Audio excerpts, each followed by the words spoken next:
Everybody loves Lucy. I love Lucy. Thank you. Do you love Lucy? Yes, I do. Thinking back over all the years of the I Love Lucy shows, is there always one particular thing that comes to mind as the happiest memory from all of it? No, but there are about 8 or 10. The golden age of Hollywood wasn't only flashbulbs, red carpets, and immortal smiles. Only when the velvet curtain fell did the public glimpse the chilling shadows, a masculine icon ending his life as a 36-kilogram skeleton, a cowboy legend dragging an entire film crew into a radioactive nightmare, a silver-screen goddess turning her body into a surgical battlefield, and a star who left behind medical files certifying infertility after being forced into multiple medical procedures.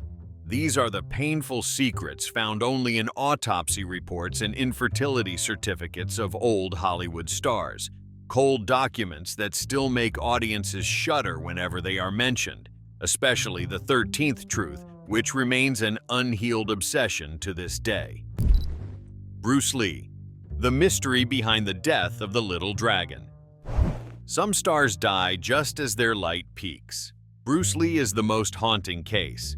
In July 1973, Hong Kong exploded with news on RTHK Radio Bruce Lee. The star opening Hollywood's doors to Asian martial arts cinema had died suddenly at 32.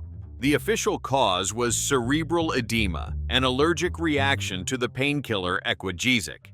But when police arrived at the apartment of actress Betty Ting Pei, where Bruce collapsed, they found a series of odd details.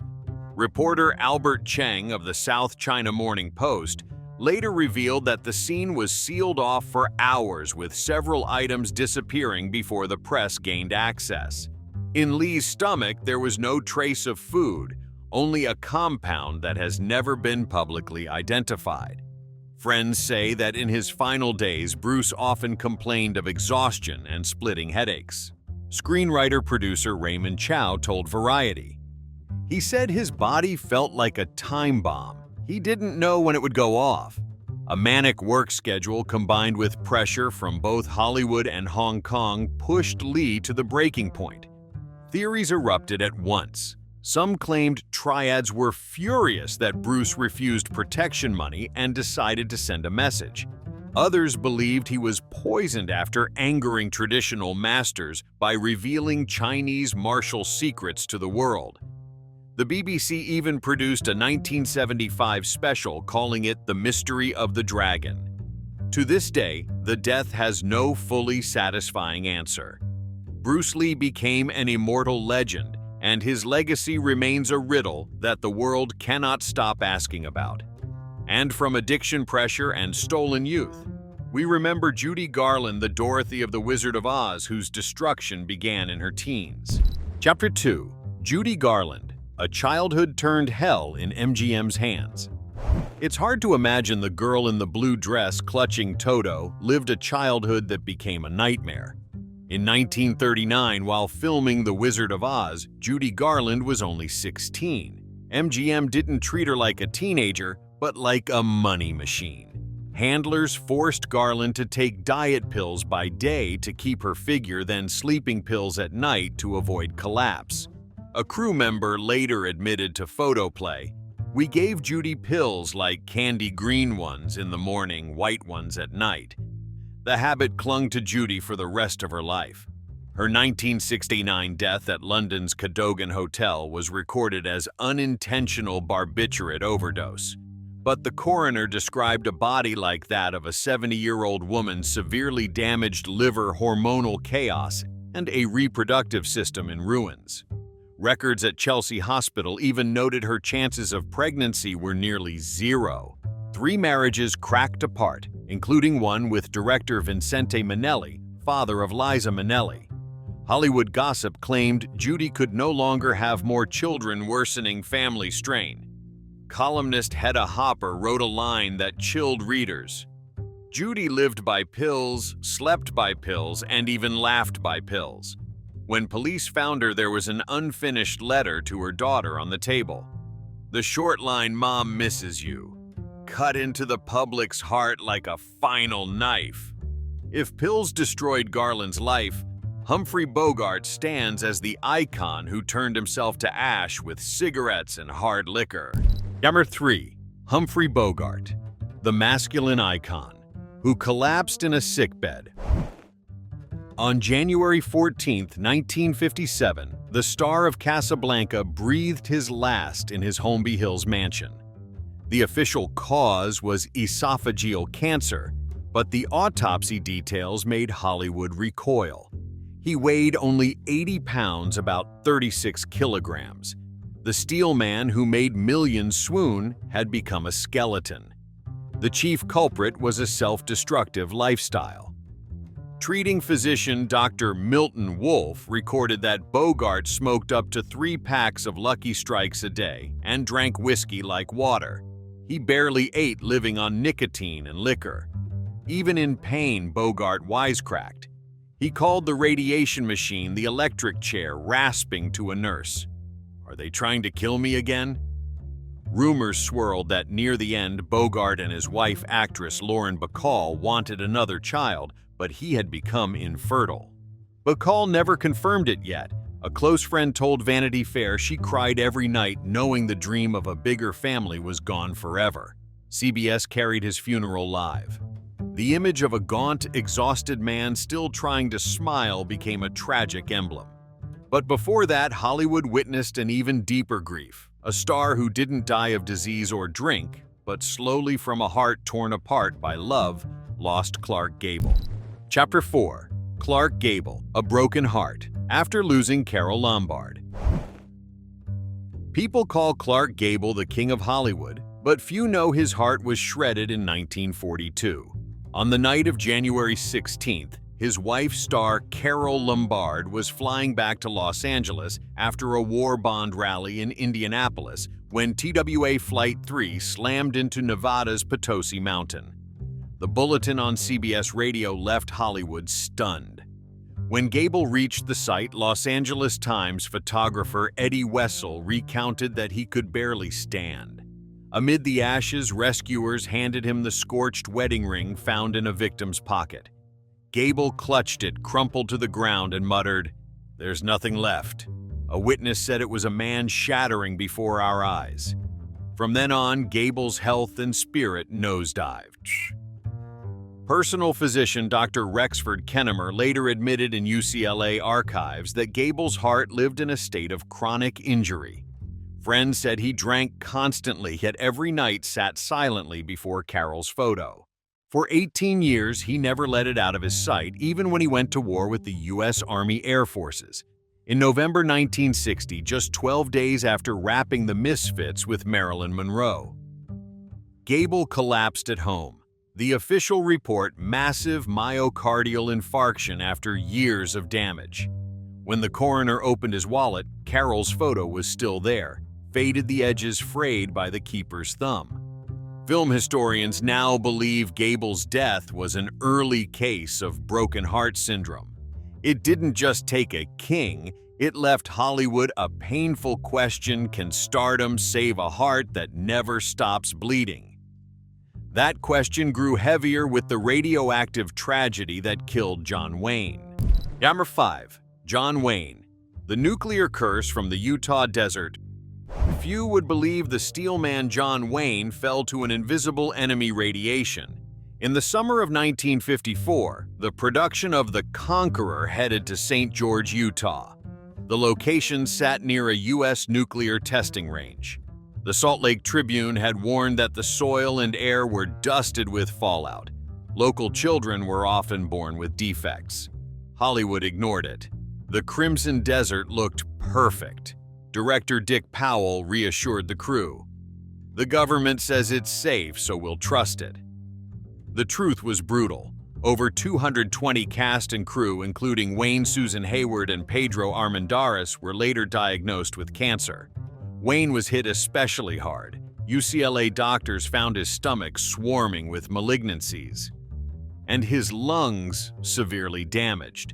In 1980, NBC aired a special dubbing The Conqueror, the film haunted by the atomic bomb.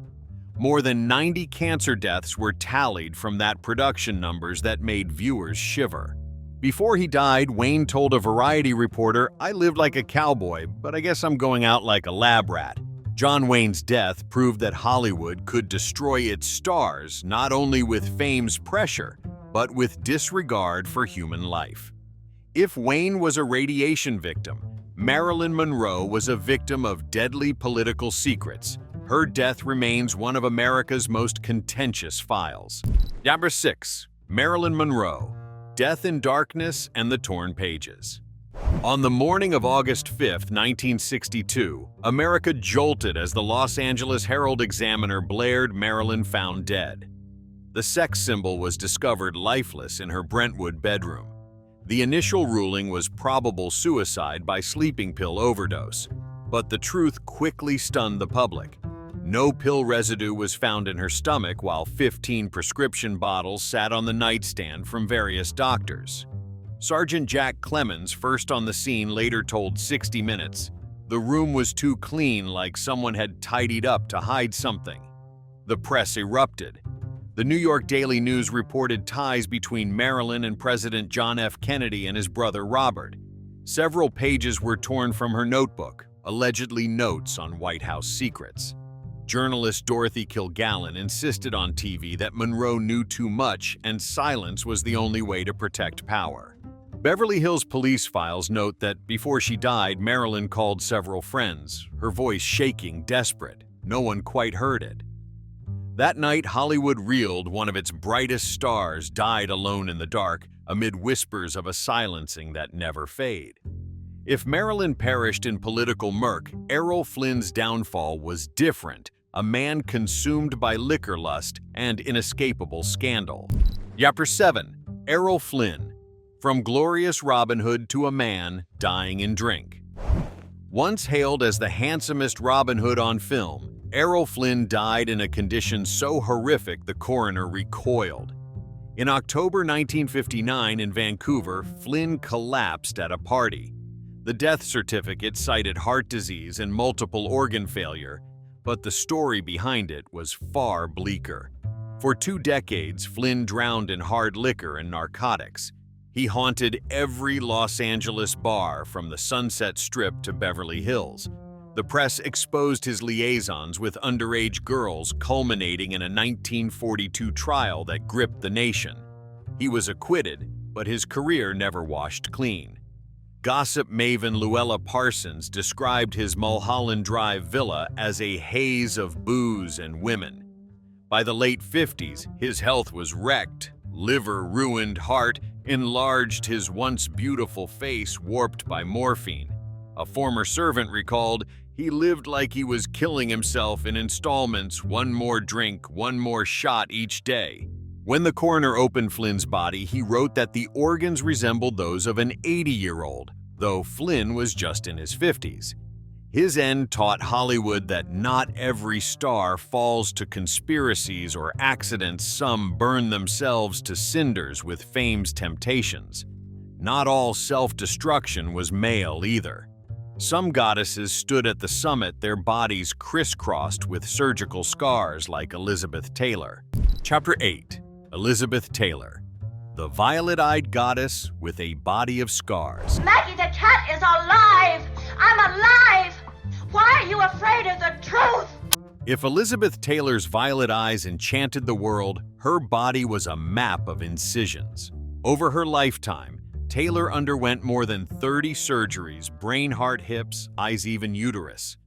People magazine shocked readers in 1985 with Liz's secret scars, describing a body carved like a construction site.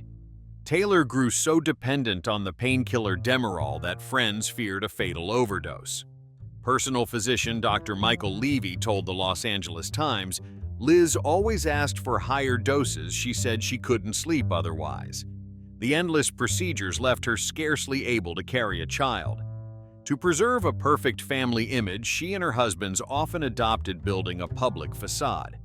In a TV interview with Barbara Walters, Taylor was pressed about childbirth.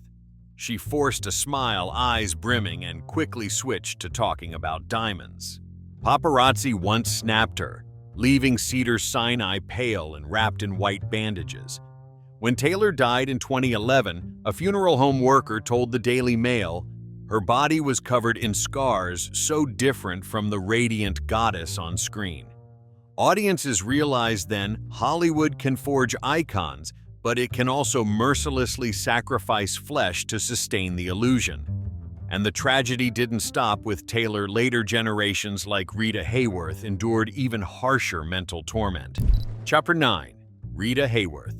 From Love, Goddess to Lost in Memory. You know, I'd love to, but you see, I need marble halls, and I need the 7 veils. Oh, I see. The Hollywood touches that we haven't got here. One image broke America's heart on a New York avenue. A disheveled woman, eyes vacant, staggered through the crowd. No one realized it was Rita Hayworth, the love goddess who drove the world wild in Gilda 1946. CBS replayed the footage in a 1981 report. It instantly became a symbol of time's cruelty. Hayworth didn't die from scandal or catastrophe. She died slowly in Alzheimer's. Medical charts show her memory flaked away until she no longer recognized her daughter Yasmin Aga Khan. Once, when Yasmin visited Hayworth, asked, "Are you the new nurse?" A question that made witnesses cry. In divorce filings with Prince Ali Khan, the public was further shocked to read that Hayworth had been pressured into multiple medical procedures to keep her career uninterrupted. Those interventions damaged her uterus so severely that natural childbirth was nearly impossible. A New York Times writer observed Hollywood sold love through Rita's body and in return stole her chance at motherhood. When Rita died in 1987, the Los Angeles Times described a funeral attended by only a few old colleagues. The flashbulbs and red carpets were gone. A beauty icon slipped away in a hospital's shadow. The story feels even more tragic when we remember another woman, Carole Lombard, who didn't fade by illness but went up in flames over Nevada. 10. Carole Lombard, the unfinished letter in the Potosi Mountain tragedy. On the night of January 16, 1942, TWA Flight 3 took off from Las Vegas bound for Los Angeles. On board, the beautiful Carole Lombard, fresh from a war bond rally, hurried back to her film set. Around 7 p.m., the plane smashed into Nevada's Potosi Mountain with an explosion locals would never forget. The autopsy report horrified the public. Lombard's body was broken and third-degree burned, identifiable only by her wedding ring. More haunting still was a scorched suitcase in the rubble. Inside lay an unsent letter to husband Clark Gable with just a few words, "I'll be home soon." When Gable reached the scene, Los Angeles Times reporters described him kneeling, clutching the charred scrap, sobbing until he could not speak. A rescuer said 2 men had to help him down the mountain. He was nearly unconscious. Variety called it Hollywood's first war casualty. Beyond the grief lurked grisly rumors. Some journalists suspected the mafia, claiming Lombard had refused promotional deals with crime bosses. The U.S. government insisted it was a flight accident, but many still believe it was a staged death. Carole Lombard died at 33, leaving Gable with a broken heart. After that tragedy, people remembered another star, Greta Garbo, who didn't die in an accident or dementia, but chose absolute solitude until her very last breath. 11. Greta Garbo, the quiet ghost of New York. Unlike her boisterous peers, Greta Garbo chose to disappear.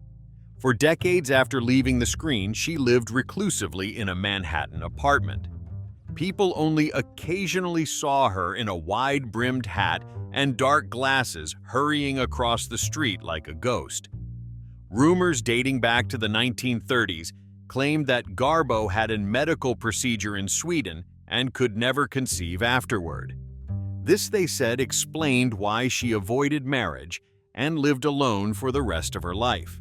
Some journalists also whispered about a same-sex relationship between Garbo and writer Mercedes de Acosta, though she never admitted it. On April 15, 1990, Garbo died in a New York hospital. The death certificate listed kidney failure and pneumonia. But medical records signed by Dr. Joseph Pine revealed that Garbo demanded absolute privacy, no one allowed in except nurses. Even relatives had to wait outside the door. She turned her immortal line, "I want to be alone," into a chilling reality, dying in solitude with no hand to hold. Garbo's funeral had no red carpet, no flashbulbs, just a few old friends. A screen goddess who once made the world tremble with her beauty, she slipped away quietly, as if she had never existed. But at least Garbo lived to old age. Jean Harlow did not at just 26. She collapsed because of the very platinum hair that made her famous. 12. Jean Harlow platinum hair paid for with a life. Jean Harlow Hollywood's platinum blonde was so famous that people around the world copied her blazing white hair. But behind the glamour was a beauty routine as toxic as poison. Hairstylist Alfred Pagano once revealed the secret to keep her platinum color. Harlow soaked her hair weekly in a mixture of Clorox ammonia and Lux Flakes. Her scalp peeled and her hair snapped, but Harlow endured it, knowing that hair was her brand. A doctor at Cedars-Sinai Hospital even noted in her file Jean's body is as heavily intoxicated as that of a chemical factory worker. The 1937 autopsy concluded acute kidney failure. But the industry buzzed that chemical toxins had seeped into her blood for years. Rumors spread that Harlow was infertile, her body so ravaged she could not carry a child. A co-star from Dinner at 8 recalled that on set, Harlow often clutched her stomach, face twisted in pain, but the moment the camera rolled, she flashed a radiant smile. When Harlow died at 26, Photoplay magazine wrote a line that chilled the world. "The price of platinum is death."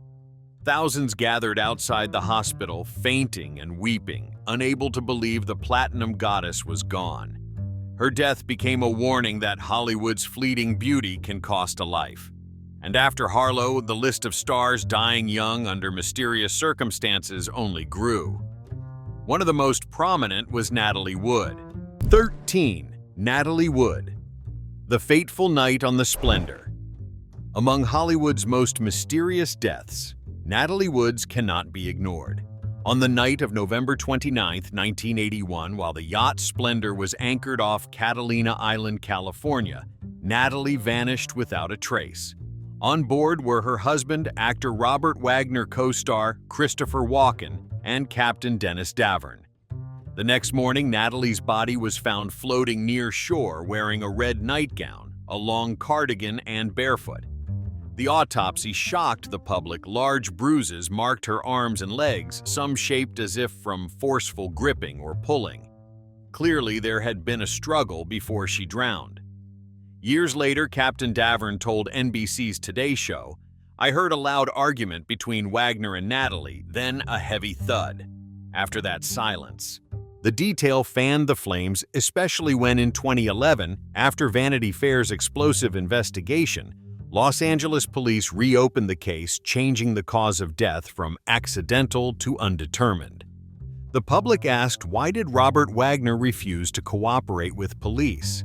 Why has Christopher Walken, the only surviving witness, stayed silent for 40 years? Rumors swirled that Natalie was pushed into the sea after an argument, not an accidental slip. To this day, the mystery remains unsolved. Natalie's death reminded audiences that sometimes Hollywood doesn't end with a red carpet, but with a body drifting on the water. After that shock just a few years earlier, the world had already shuddered at the horrific death of Jayne Mansfield, a star tabloids dubbed with the gruesome name Playboy's Frankenstein. 14. Jayne Mansfield, the horrific crash on a Louisiana highway. In the early hours of June 29, 1967, Jayne Mansfield's Buick Electra was driving from Biloxi, Mississippi to New Orleans when it slammed into the rear of a truck carrying pesticides. The scene on the Louisiana highway was so haunting that police stretched tarps to block it from view, blood and wreckage strewn across the road. The autopsy stated clearly that Mansfield died instantly from a fractured skull, part of the cranium lost. But the public quickly spread a ghastly rumor that she had been decapitated. National Enquirer even printed fake images showing a severed head, leaving millions traumatized for years. Before her death, Mansfield was already Hollywood's Queen of the Knife. Tabloids called her Playboy's Frankenstein, implying a body patched together by surgery.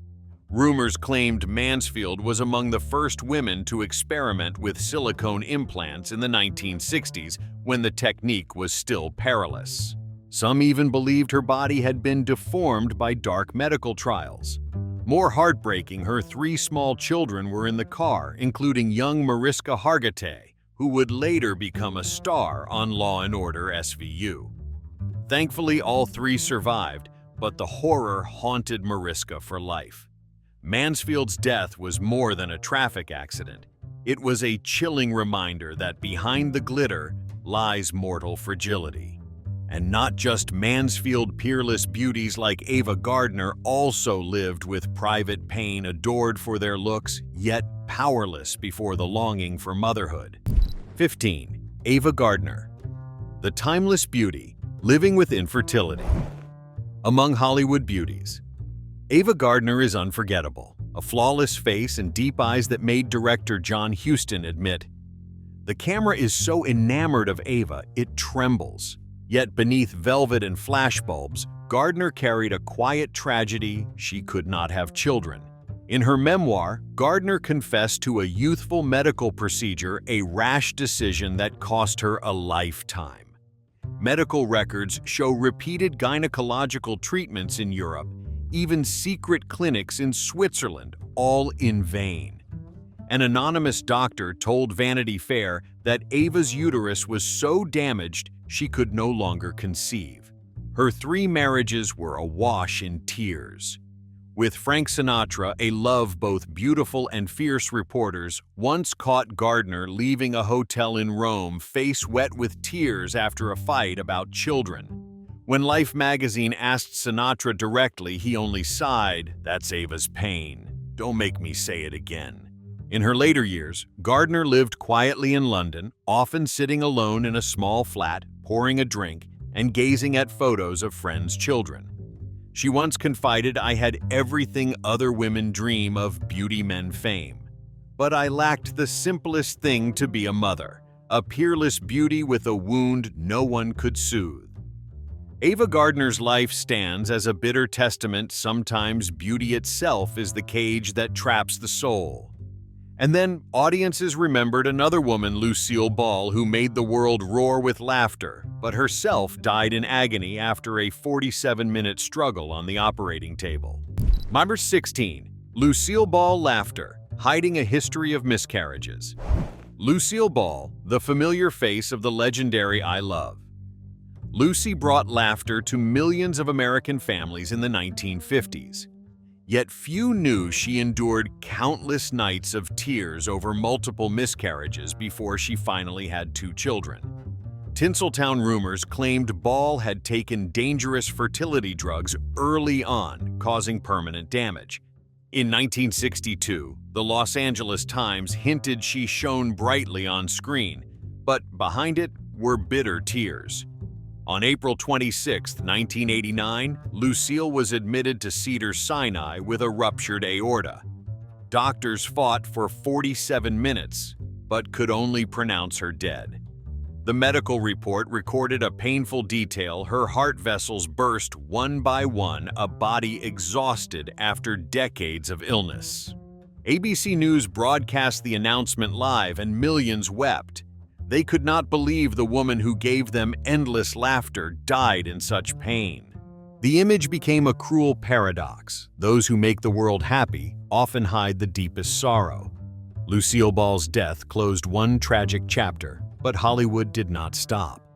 In the years that followed, Veronica Lake's devastating decline and Montgomery Clift's slow self-destruction stretched this black file list with no end in sight.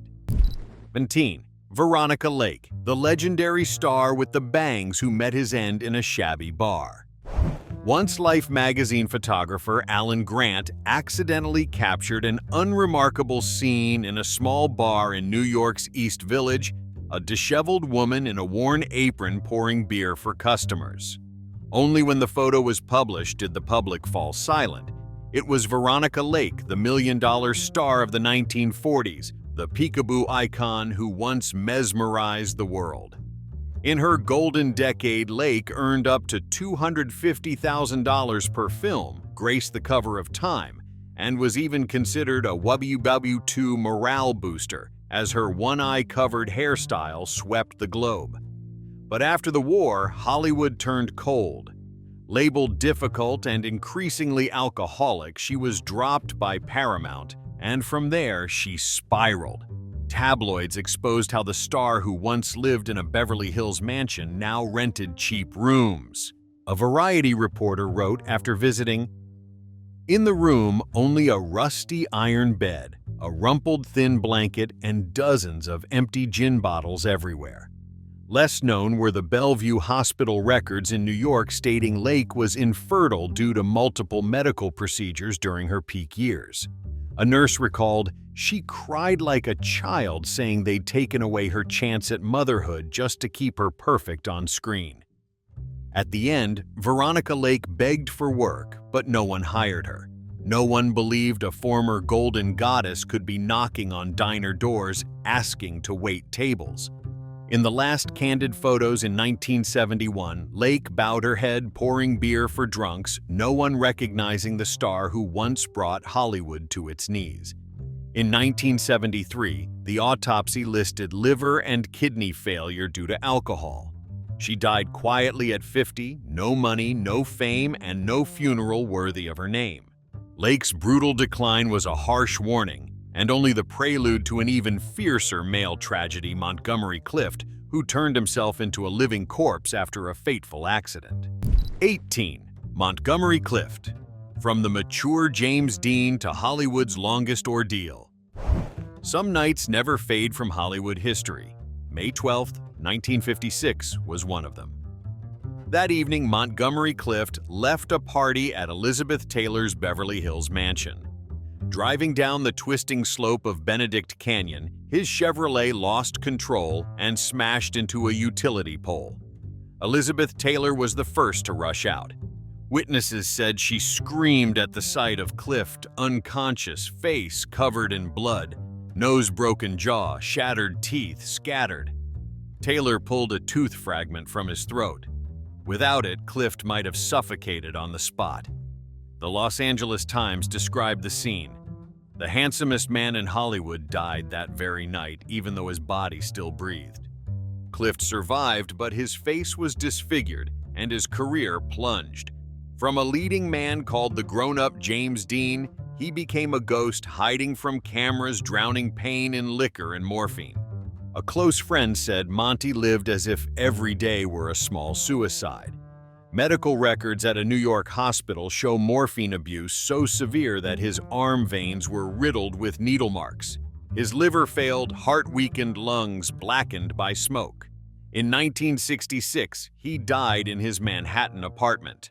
The autopsy concluded liver failure, cardiac arrest, a body aged like a 70-year-old, though Clift was only 45. Rumors swirled that Clift's crushing depression stemmed not only from his ruined face, but also from hiding his homosexuality in a hostile era. As the New York Post wrote, Montgomery Clift was trapped in two prisons. One was the mirror reflecting his warped face, the other a society that refused his true self. At the funeral, Elizabeth Taylor sat in the front row, eyes red. She whispered to a reporter Monty was the most beautiful and the most tormented man I ever knew. The New York Times called his death the longest suicide in Hollywood history. Montgomery Clift's death closed a long chain of dark files where Hollywood both forged legends and crushed human beings. And it forces us to face the truth beneath the glitter. Tinseltown is a graveyard burying countless tragic souls. The names that once lit the cinematic sky have become chilling entries in coroners' files. Behind the glittering lights, Hollywood left not only legends but tragedies few dare to speak aloud. Every truth laid bare reminds us that the price of fame can be life, youth, and private happiness itself. Which truth chilled you the most? Leave a comment below. We'd love to hear your thoughts. Don't forget to subscribe and turn on notifications so you won't miss the next secrets. And if you found this video worth watching, share it so more people can discover Hollywood's Black Files.